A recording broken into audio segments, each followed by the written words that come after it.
மோதிலால் புட்டோ தர்தாரிங்கிறது சொல்றாரு, நீங்க எங்க சிந்து நதியை வந்து நீங்க தொட்டீங்கன்னா அந்த நதியில வந்து இந்திய ரத்தம் ஃபுல்லா போகும்னு சொல்றாரு. 10 லட்சம் இந்தியர்களை கொன்ன ஒரே துருக்கியிலேருந்து டர்க் வந்தவன் முகமது கசனி. சீமானனும் சரி திருமானனும் சரி ஓட்டுக்காக தான் நினைக்கிறேன், கூப்பிட்டு கட்டி பிடிச்சிக்கணும். இந்தியா மேல இருக்கிற ஒரு வெறுப்பு, ஒரு கோபம், ஒரு கம்ப்ளீட் ஹேட்ரடுமா, அப்படிப்பட்ட ஏவுகணை வச்சிருக்க பாகிஸ்தான் என்னுடைய எதிரி. 26 பேர் இல்லை, ஆயிரக்கணக்கான பேரை கொண்டு குவித்த பாகிஸ்தான் ராணுவம் எனக்கு எதிரி. பாகிஸ்தான் தீவிரவாதி, அவன் காஷ்மீர்ல இருந்தாலும் எங்க இருந்தாலும் அவன் எதிரி. சீமானனை கேட்டிருக்காரு, அவன் சுட்டான்ல, நீ என்ன பண்ணிட்டு இருந்த அது வரைக்கும், கேட்டிருக்க. சீமானனை உங்ககிட்ட நான் ஒரு பதில் சொல்றேன். வேறு சிலர் சொன்னாங்க, இந்திய ஆர்மியே இது வந்து ஒரு திருச்சி சித்தரிச்சு ஒரு டிராமா மாதிரி பண்ணி கொண்டாங்க. வினய் நார்வால்னு ஒருத்தன் கல்யாணம் ஆகி 5-6 நாள் ஆகல அங்கே போனான். அவனுக்கு கொள்றது வந்து ஒரு சதி திட்டம். ஒரு இந்தியன் ஆர்மி போடுமா? அன்னைக்கு மோப்லா கலவரத்தில் தொடங்கிய தீவிரவாதம், கிலாஃபட் இயக்கத்தில் தொடங்கிய தீவிரவாதம் இன்னைக்கு பஹல்காம்ல வந்து முடிஞ்சது. யூ திங்க் இந்தியன் ஆர்மி வந்து பிளான் பண்ணி நம்ம ஆட்களை விட்டு பலியாடாக விடுமா? மக்கள் நேயர்கள் இதெல்லாம் ஃபார்வர்ட் பண்ணுங்க, உங்களுக்குள்ள நடிச்சுங்க. இந்தியன் ஆர்மி செஞ்ச சதி திட்டம் இல்லை இல்லை இல்லை.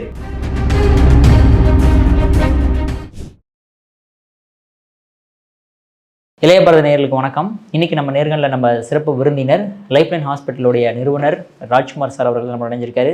ஒரு இன்னொரு பக்கம் என்னன்னு பார்த்தீங்கன்னா, அவர் முக்கியமான ஒரு நேஷனலிஸ்ட்டுங்கிறத நம்ம மறந்துடக்கூடாது. சார் வணக்கம். சார் வணக்கம் விக்ரம். நேயர்களுக்கு வணக்கம்.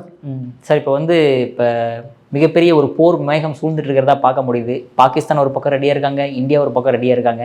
இந்த டைமில் சடன் அட்டாக் இந்தியா பண்ணுச்சு அப்படின்னா அது ஒரு மக்களுக்கு ஒரு சந்தோஷமாக இருக்கும். இருந்தாலுமே இந்த மாதிரி இண்டஸ் வாட்டர் ட்ரீட்டி, அதுக்கப்புறமேட்டு நம்ம சின்ன சின்ன விஷயங்கள் தான் பண்ண முடியுத ஒழியோ பெரிய மேஜர் அட்டாக் பண்ணாத காரணமாக என்னவா பார்க்குறீங்க? ரொம்ப முக்கியமான கேள்வி. அதாவது போர் மேகங்கள் சூழ்ந்து கொண்டிருக்கின்றன. ஆனால் அதே சமயத்தில் இப்போ வந்து இதுக்கு முன்னால் 2-3 நாட்கள் நான் 2 பெரிய பதிவுகள் செஞ்சேன், பேசி தமிழ்நாலையும் தாமரையிலையும். அதில் பேசாத மறைக்கப்பட்ட பல உண்மைகள் இந்த நேர்காணலை நான் சொல்கிறேன். அது வரைக்கும் அங்கே சொன்னாதது பலது இங்கே சொல்கிறேன். ஒன்று, இப்போ உடனே போய் இந்தியா வந்து பாகிஸ்தானை தட்டுச்சுன்னா எப்படி காசா ஆகிட்டப்புறம் அக்டோபர் 23 இஸ்ரேல் அடிக்க ஆரம்பிச்சிட்டாங்களோ அது மாதிரி ஆகிடும். இந்தியாவுக்குன்னு ஒரு உலக வல்லரசுகளில் வந்து ஒரு தனிப்பட்ட ஒரு இடம் இருக்குது. சகிப்புத்தன்மையுடன் கொஞ்சம் மெச்சூரிட்டி, ஆழத்தோட அனுபவத்தோடு இந்தியா வந்து இயங்கும். அதனால் ஒரு ஃபுல் ஃப்ளெட்ஜ் ஒரு போர் இப்போ எடுக்கிறது அவ்வளவு சரியான ஒரு முடிவு இருக்காதுன்னு பல பெரிய நிபுணர்கள், பல புறவுறவு சிறப்பு நிபுணர்கள்கிட்ட நான் பேசினேன். அவங்களுடைய ஒரு சம் டோட்டல், அதோடைய ஒரு சாரம் இங்கே நான் சொல்கிறேன். 1. 2வது, அதே சமயத்தை என் மனசுலையும் உங்கள் மனசுலையும் ஒரு ஆதங்கம் இருக்குது. இப்படி பண்ணிட்டாங்களே, 26 உயிர்களை எடுத்துட்டாங்களே. அந்த ஆதங்கத்தை வந்து கொஞ்சம் போக்குவதற்காக, மக்களை கொஞ்சம் சமாதானப்படுத்துவதற்காகவும் நிச்சயமாக 1-2 விஷயங்களா, அது எப்படி அந்த பாலாகோட், புல்வாமா, நம்ம 40 ஜவான்கள் இறந்தாங்க, உடனே அந்த பாலாகோட் ஸ்ட்ரைக் பண்ணோம், சர்ஜிக்கல் ஸ்ட்ரைக். அதே போல் நம்ம சர்ஜன் தானே, சர்ஜிக்கல் ஸ்ட்ரைக் எனக்கு ரொம்ப பிடிச்சிருந்துச்சு. அதே போல் ஒரு சில பிளான்டு அக்யூரேட் சர்ஜிக்கல் ஸ்ட்ரைக்ஸ் எங்கே அவங்க மதராசாஸ் இருக்குதோ, அந்த பயிற்சி கூடங்கள் தீவிரவாதிகளுக்கு எங்கே இருக்குதோ அதை மட்டும் நம்ம அடிப்போம். That's number 1. நம்பர் 2, நீங்கள் சொன்னீங்க இண்டஸ் வாட்டர் ட்ரீட்டின்னு. நம்ம இப்போ சிந்து நதி நீருடைய அந்த ஒப்பந்தம் வந்து ரத்து செய்ய போகிறோம்னு நம்ம சொன்னோம். ஆனால் ரொம்ப யோசித்து பார்த்தீங்கன்னா, பாகிஸ்தானுக்கு பின்னால் ஒரு பெரிய நிழல், ஒரு பெரிய ஒரு பவர் சக்தி இருக்குன்னா ஒன்று தான், அது சைனா. ரஷ்யா இல்லை, அமெரிக்கா இல்லை, அவங்க எல்லாம் புல் அவுட் பண்ணிட்டாங்க. சைனா இப்போ வந்து சைனா வந்து ஒரு பொருளாதார வல்லரசு. சைனாவுடைய சவுத் வெஸ்டர்ன் பகுதியிலேருந்து தான் அங்கேருந்து நம்ம பிரம்மபுத்திரா, அங்கே வந்து சாங்போம்பாங்க, பிரம்மபுத்திரா அங்கேருந்து வருது. 30% பிரம்மபுத்திரா சைனாவில் போய் தான் இங்கே வருது. ஒரு நதி ஒப்பந்தத்தை ரத்து நம்ம செஞ்சோம்னா அவங்க வந்து பிரம்மபுத்திரா நதி ஒப்பந்தம் நம்மளோட வச்சுருக்காங்கல்ல, அந்த ஒப்பந்தத்தை அவங்க ரத்து பண்ணிவிட்டு அப்போ நீங்கள் பாகிஸ்தானுக்கு பண்ணீங்க, நாங்கள் உங்களுக்கு பண்ணுவோம்னு சொல்லி அவங்க விளையாடினாங்கன்னா பிரம்மபுத்திராவோட தண்ணி வந்து அருணாச்சல் பிரதேஷ், அஸ்ஸாம், நம்ம இந்த நார்த் ஈஸ்ட்டு கம்ப்ளீட்டாக வாஷ் அவுட் பண்ணோம். 2 பண்ணலாம். இன்னும் கேட்ச் அண்ட் ரிலீஸ்னு ஒரு டெக்னிக் இருக்குது. சும்மா அவங்க பிடிச்சி வச்சு அப்புறம் விடுறது, திடீர்னு ஃப்ளட் ஆகும். இப்போ ஜீலம் ரிவர் ஓப்பன் பண்ணி விட்டோம். அந்த மாதிரி நம்ம நிஜமாக பண்ணோமா இல்லைன்னு நம்ம தெரில. அஃபிஷியலாக நான் பண்ணேன்னு தான் நான் சொல்லுவேன். நடந்துச்சு, அவ்வளோதான். ஏன்னா நம்ம ஒரு விஷயம் நம்ம பண்ணோம், நம்ம சர்க்கார் சொல்கிறது வரைக்கும் அது நடந்துச்சு தான் நம்மவும் சொல்லணும். பட் அங்கே ஜேலம்க்கு நீங்கள் கரெக்ட், எப்படி அங்கே வந்து ஃப்ளட்டிங் ஆச்சோ அதே போல் நம்ம நார்த் ஈஸ்ட்டு பயங்கரமான ஃப்ளட்டிங். நான் ஆக்சுவலாக அங்கே போயிருக்கேன், பிரம்மபுத்திரா ஒரு 2-3 மாதத்துக்கு முன்னாடி கூட போயிருக்கேன். பிரம்மபுத்திரா வந்து வெள்ளம் தாண்டி எல்லாம் மீறி போச்சுன்னா அஸ்ஸாமே தண்ணியில் போய்டும். அவ்வளோ பெரிய ஒரு மாநிலம் அஸ்ஸாம் காலியாகிடும். ஸோ நாமும் கொஞ்சம் உஷாராக இருக்கணும். அதே போல் கங்கையில் வந்து ஒரு சின்ன 3-4% மட்டும் கங்கோத்திரி கிட்ட கொஞ்சம் அங்கேருந்து வருது. திபெட்லேருந்து வந்து அது சைனா ஆக்குபைட் டிபெட். அங்கே அவங்க வந்து ரசாயன பொருட்கள் போடலாம், ஏதாவது வேறு விளையாட்டு பண்ணலாம், நம்மளுக்கு கொஞ்சம் பிரச்சனை கொடுக்கலாம். ஸோ அதெல்லாம் பார்த்து ஓரளவுக்கு மட்டும் அந்த ஒப்பந்தத்தை கையில் வச்சு அவங்களோட மிரட்டலாம், தேவைப்பட்டால் கொஞ்சம் அழுத்தலாம். ஆனால் கம்ப்ளீட்டாக அழுத்த முடியாது. ஆனால் இப்போ நான் ஒரு முக்கியமான விஷயம் உங்ககிட்ட சொல்ல போகிறேன். அவங்களுடைய பின்லால் புட்டோ சர்தாரிங்கிறவர் சொல்கிறாரு, நீங்கள் எங்கள் சிந்து நதியை வந்து நீங்கள் தொட்டிங்கன்னா அந்த நதியில் வந்து இந்திய ரத்தம் ஃபுல்லாக போகும்னு சொல்கிறாரு. இங்கே சீமானனும் சரி, திருமானனும் சரி, என்னமோ பாகிஸ்தான் ஆளுங்க எல்லாம் கூப்பிட்டு, ஓட்டுக்காக தான் நினைக்கிறேன், கூப்பிட்டு கட்டி பிடிச்சிக்கணுமா. எனக்கு தெரியும் சீமானனுக்கு தமிழ் மேலே ஒரு பெரிய, தமிழ்னாலே பெரிய ஒரு ஆதரவு. எந்த அளவுக்குன்னா தமிழண்டான்னு சொல்லி பக்கத்தில் இருக்கிற அடிக்கிற அளவுக்கு அவருக்கு அன்பு இருந்தாலும் அந்த அன்பு இது மாதிரி அத்துமீறிய அன்பாக போய் நான் வந்து ரத்தம், இந்திய ரத்தம் போக விடுவேன்னு சொல்கிற ஒரு பூட்டோ சர்தாரி குடும்பமே வேறு மாதிரியான குடும்பம். அதுதான் 10% குடும்பம்னே சொல்லுவாங்க. அவங்க மேலே இது மாதிரி அன்பு காட்ட முடியுமா? விக்ரம், 10 லட்சம் இந்தியர்களை கொன்ன ஒரே துருக்கியிலேருந்து டர்க் வந்தவன் முகமது கஜினி. நம்ம நேரத்தில் நம்ம ஒரு படம் எடுத்தது கஜினின்னு வைப்போம், அது டிஃப்ரெண்ட் மேட்டர். நமக்கு தான் அப்படி தான் இருக்குது, என்ன பண்ணுறது. அதே போல் 3 லட்சம் ஆட்களை கொன்னவன் முகமது கோரி. 16 வாட்டி பிருத்விராஜ் அவனை அடித்தும் ஒவ்வொரு வாட்டி பரவாயில்ல போடா இன்று போய் நாளை வான்னு சொல்லிட்டான். 17ஆவது வாட்டி கோரி பிருத்விராஜை அடிக்கிறான், பேட்டில் ஆஃப் தரைன். அந்த ஒரே வாட்டி அடித்தவன் எடுத்து பிருத்விராஜ் கண்ணின் நொண்டி தலையை வெட்டி அனுப்பிட்டான், முடிச்சிச்சு. ஒரே வாட்டி தான். அப்போ ஏற்பட்ட கோரி 3 லட்சம் பேரை தலையை வீசி அவன் வந்து தலை சீவுவது ஆரம்பித்ததே முகமது கோரி தான். 1192 அவன் பண்ணான்.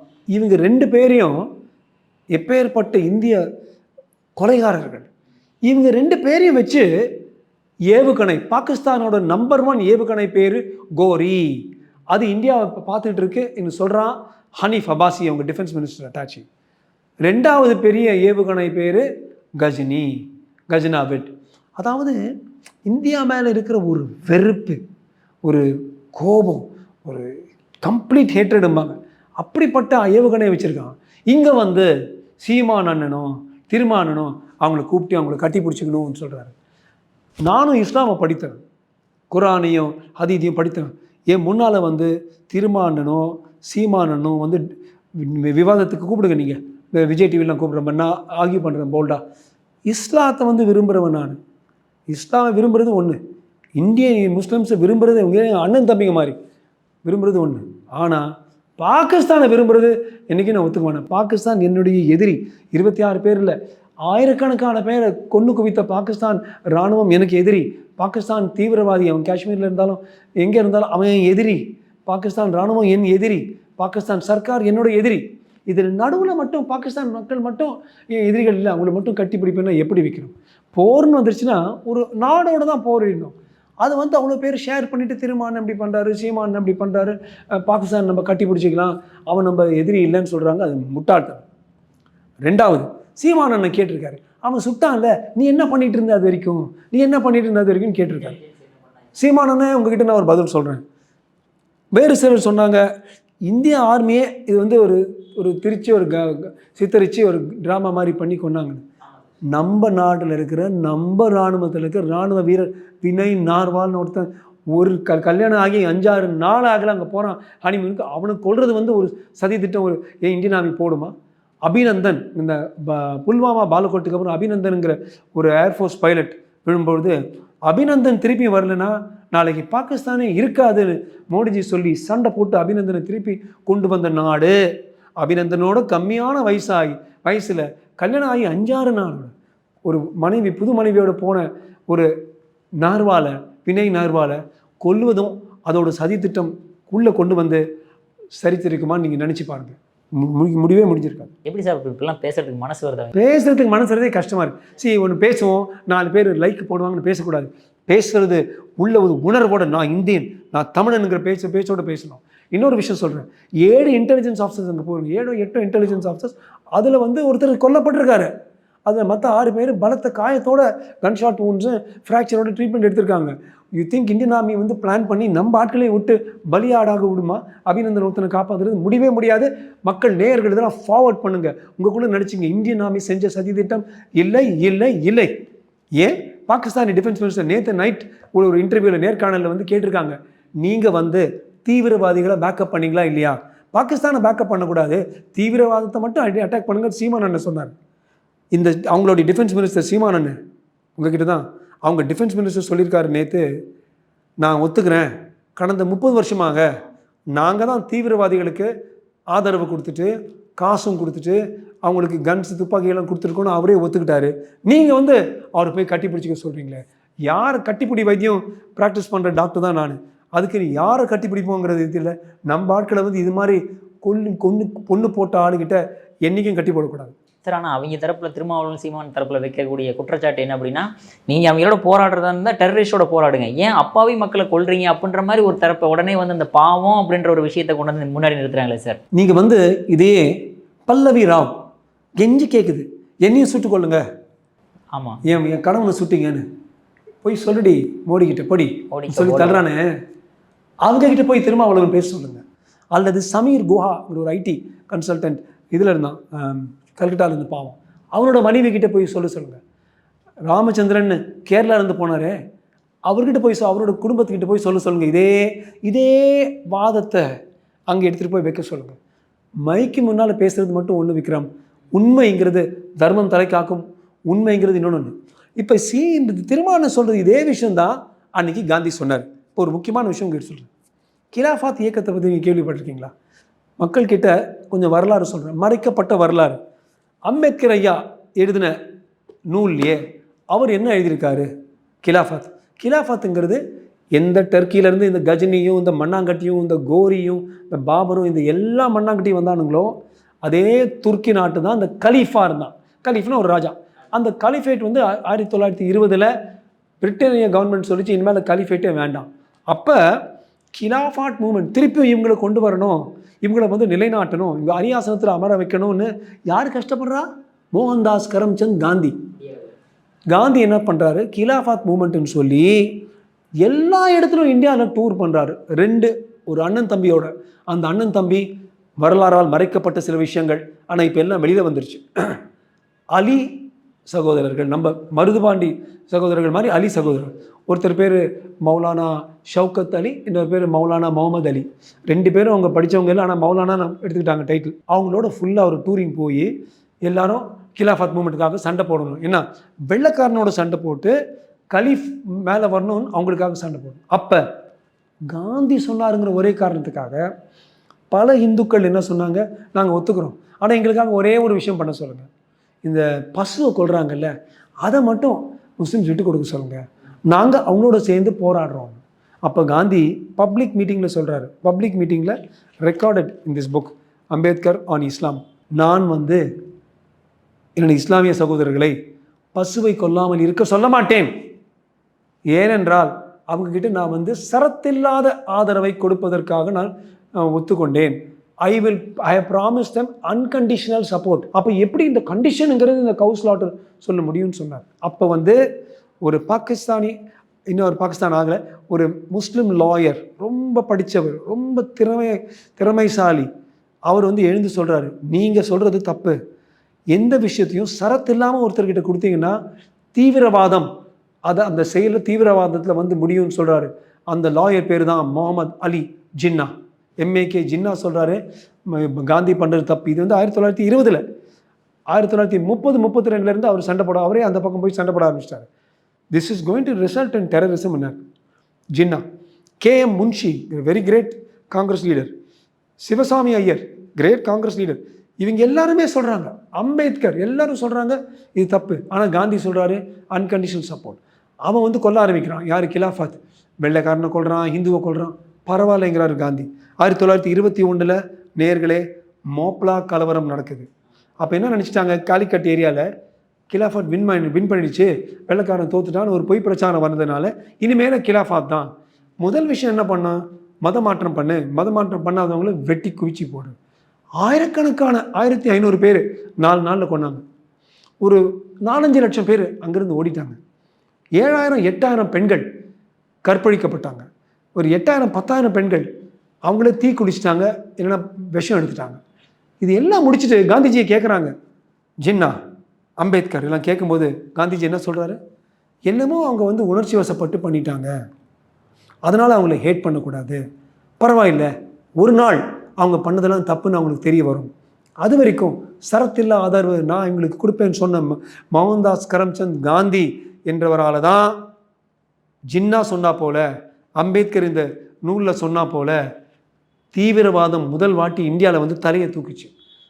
அன்னைக்கு மோப்லா கலவரத்தில் தொடங்கிய தீவிரவாதம், கிலாஃபட் இயக்கத்தில் தொடங்கிய தீவிரவாதம் இன்னைக்கு பஹல்காமில் முடிஞ்சதுன்னு இதெல்லாம் வரலாறு மறைக்கப்பட்ட, ஆனால் தேடி எடுத்தீங்கன்னா அத்தனை ஆதாரமும் இருக்குது அவர் கொடுத்த ஆதரவுக்கு. அண்ட் இது வெறும் வலைதளங்களை இன்னொருத்தது, இந்த புக்ஸ் எல்லாம் original books written at that time ரெஃபரன்ஸோடு இருக்குது. ஸோ நான் சொன்னது ஒவ்வொன்றும் வரலாறுல பதிவை பெற்றவை. இதே இது இப்போ சொல்கிறாங்க, பரவாயில்ல அவங்க அடிச்சுக்கிட்டோம், ஆனால் அதை முஸ்லிம்ஸு கட்டித்தழுவு சொல்கிறாங்க. இதே கட்டித்தழுவு சீமானும் திருமானனும் சொல்கிறது தான் அன்றைக்கி காந்தி தாத்தா சொன்னார். அதனால தான் இங்கே முடிவாயிருக்கு. இங்கே இன்னும் கட்டித்தழுவுனா இது எங்கே போய் முடியாகும் யாராலும் சொல்ல முடியாது. ஆனால் தமிழ்நாட்டு இஸ்லாமியர்கள் என் சகோதரர்கள், இந்திய இஸ்லாமியர்கள் என் சகோதரர்கள், இவங்க எல்லாரோடையும் நான் அரபிக்கு பேசுவேன், அரபிக்கில் இருக்கிற குரானையும் ஹதீஸும் சொல்லுவேன். ஆனால் பாகிஸ்தானை விட்டு வைக்கக்கூடாது விக்ரம், விட்டு வைக்கக்கூடாது. எப்போ அடிக்கணுமோ பார்த்து அடிக்கணும், ஆனால் விட்டு வைக்கக்கூடாது. ஆனால் சார் இப்போ இந்தியாவிலேயே நிறைய நீங்கள் சொன்ன மாதிரி பாகிஸ்தானுக்கு ஆதரவு அதிகமாக இருக்குது. நம்ம ஒரு வீடியோவில் கூட பார்க்க முடியுது, ரோட்டில் நம்ம எல்லாமே நேஷனல், அதாவது பாகிஸ்தான் ஃப்ளாக் ஒட்டி வைக்கப்படுது. ஆனால் அதை கூட அப்போல்லாம் பண்ணக்கூடாது அப்படின்ட்டு சில பெண்கள்லாம் ஆதரவு தர வைக்கிறத பார்க்க முடியுது சார் நம்மளால். நான் உள்டா சொல்லவா? பாகிஸ்தான்லேயே 20 லட்சம் பேர் தமிழ் பேசுகிறாங்க. அவங்க தமிழர்கள் இல்லை, பலூச்சிஸ்தான் சங்கத்தமிழ் அங்கே இருந்தான். பல ஆய்வுகள் இருக்குது. அங்கே இருக்கிற மலை பார்த்தீங்கன்னா பலூச்சிஸ்தானில் வஞ்சி, கொர்க்கை, கரிகால் இப்படிலாம் பேர் இருக்குது மலைகளில். பலூச்சி அந்த மொழியில் வா, இரு, அரிசி, நீ எந்த ஊர் அப்படி தான் பேசுவாங்க. பிராஹூவி 1-2 இல்லை, 20 லட்சம் பேர் இருக்காங்க. அவங்களுக்குலாம் இஸ்லாமியர்களா சார், ஹிந்துஸா? இஸ்லாமியர்கள். ஆனால் இப்போ அவங்க பாகிஸ்தானோட போரிடுறாங்க, ரோடாக அவங்க போரிடுறாங்க. எப்படி அவங்களுக்கு தனியான ஒரு நாடு கேட்குறாங்க பாகிஸ்தானில் இருந்து. ரோடாக போய் பலூச்சீஸ் பாகிஸ்தானோட சண்டை போட்டு எப்படி இது மாதிரி நீ பஹல்காமில் கொல்லுவேன்னு சொல்லி அவங்க ரோடாக டெமான்ஸ்ட்ரேஷன் ஆர்ப்பாட்டங்கள் தெரிவிக்கிறாங்க. நேற்று ஒரு மெழுகுவர்த்தி ஆர்ப்பாட்டம் நான் அரேஞ்ச் பண்ணேன். ஆர்ப்பாட்டம் கூட இல்லை, ஒரு மெழுகுவர்த்தி இரங்கல் நிகழ்வு. அதுக்கே போலீஸ் பர்மிஷன் எங்களுக்கு கிடைக்கல. கடைசியில் ஹாஸ்பிட்டலுக்குள்ளார மட்டும் பண்ணி நெட்டில் போட்டிருக்கிறோம். தென்னிந்தியாவில் ஒரு சைலண்ட் மௌன மெழுகுவர்த்தி இரங்கல் கூட எங்களால் தெரிவிக்க முடியல. ஆனால் பாகிஸ்தானில் இருக்கிற பலூச்சிஸ்தானில் இருக்கிற அத்தனை பேரும் சண்டை போடுறாங்க, தமிழனுக்காகவும் இந்தியாவுக்காகவும். நான் என்ன சொல்கிறேன், 2 பக்கமும் இருக்குது. இந்த பாகிஸ்தான் ஆக்குபைட் காஷ்மீர் பார்த்தீங்கன்னா 97.1% சுன்னி முஸ்லீம். ஸோ நம்ம ஒரு வேளை என்னதான் நம்மளுக்கு எல்லாம் ஆசை இருக்குது, அதை எடுத்து அங்கே இருக்கிற பாகிஸ்தானியை தூக்கி ஒரு மாநிலமாக்கணுங்கிறது நம்ம எல்லாருக்கும் ஒரு ஆசை. அப்படி மாநிலமாக்கினா கூட இப்போ 26 பேர் போன இடத்துல அடுத்த ஒரு வருஷத்தில் அல்லது 6 மாதத்தில் 26,000 குடும்பங்களுக்கு நம்ம அவங்க முன்னால் இதே மாதிரி இரங்கல்கள் தெரிவிக்க வேண்டி வரலாம். அவ்வளவு அங்கங்கே தீவிரவாதம் முளைக்கலாம். அதில் நிறைய பேர் அந்த 97 பேரில் 10% 20% ஆதரவளிப்பாங்க பாகிஸ்தானுக்கு. ஸோ பொருளாதார இழப்பு, உயிர் சேதம், உயிர் இழப்பு அண்டு ஒரு சர்வதேச அளவில் ஒரு கெட்டான ஒரு அபகீர்த்தி, இது எல்லாமே இந்தியாவுக்கு நிகழ்வதற்கு வாய்ப்பு இருக்க வைக்கிறோம். அதனால் தான் முதல்ல நான் சொன்னேன்ல, டைரெக்டாக உடனே அடிக்கிறதுல கொஞ்சம் வெயிட் பண்ணி அடிக்கலாம். திருப்பி நீங்கள் வள்ளுவத்துக்கு போங்க. வள்ளுவத்துக்கு என்ன சொல்கிறாரு? இறந்த வெகுளியின் தீதே. பயங்கர கோவம் எல்லாத்தையும் ஒன்று மிஸ் பண்ணுறான். இறந்த வெகுளி தீதே, அதோட என்ன? சிறந்த உவகை மகிழ்ச்சியின் சோர்வு.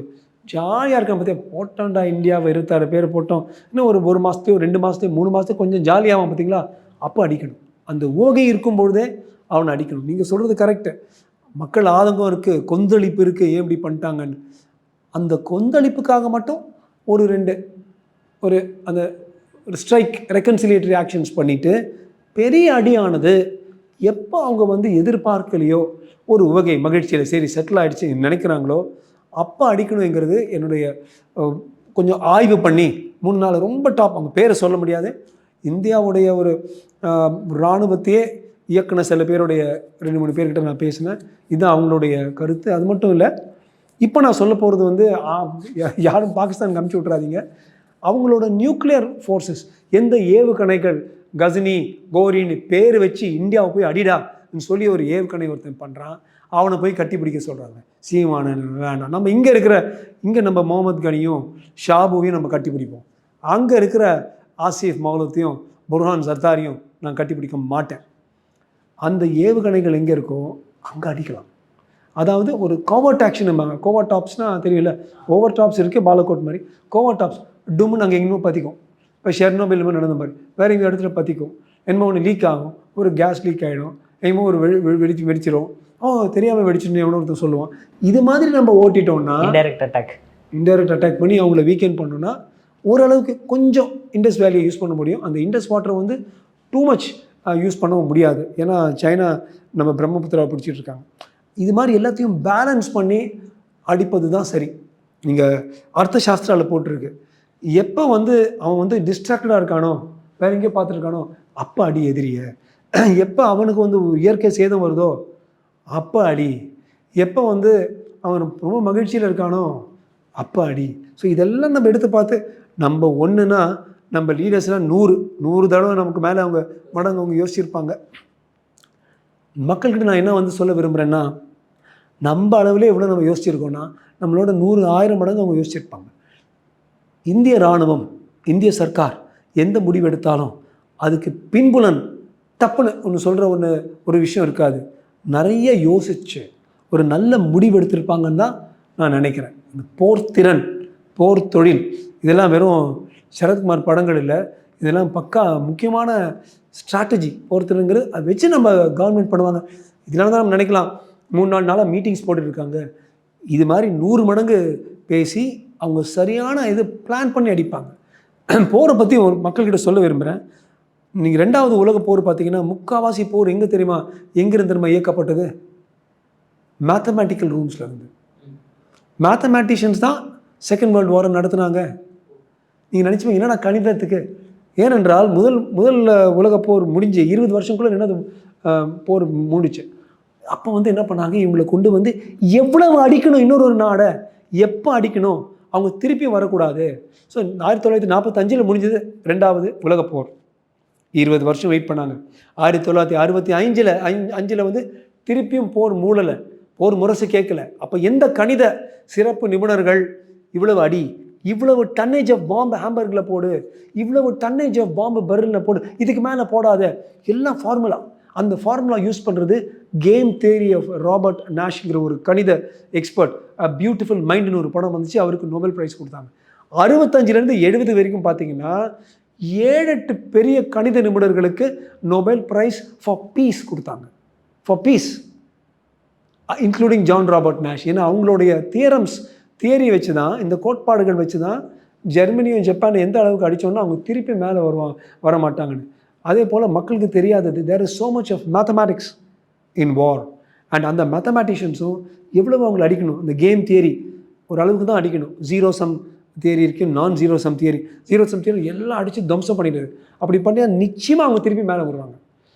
ஒரு அளவுக்கு வச்சு அடிக்கணும். ஸோ நம்ம கவர்மெண்ட் எவ்வளோ அடித்தா கூட ஒரு சரியான அளவுக்கு வச்சு தான் பிளான் பண்ணி அடிப்பாங்கன்னு மக்கள்கிட்ட நான் பண்ண சின்ன ஆராய்ச்சியிலேயே நானும் கொந்தளித்தேன். அவங்களை போட்டு தள்ளிடணும்னு 4-5 நாளுக்கு முன்னால். இப்போ நான் யோசிக்கிறேன், நம்ம ஆளுங்க ரொம்ப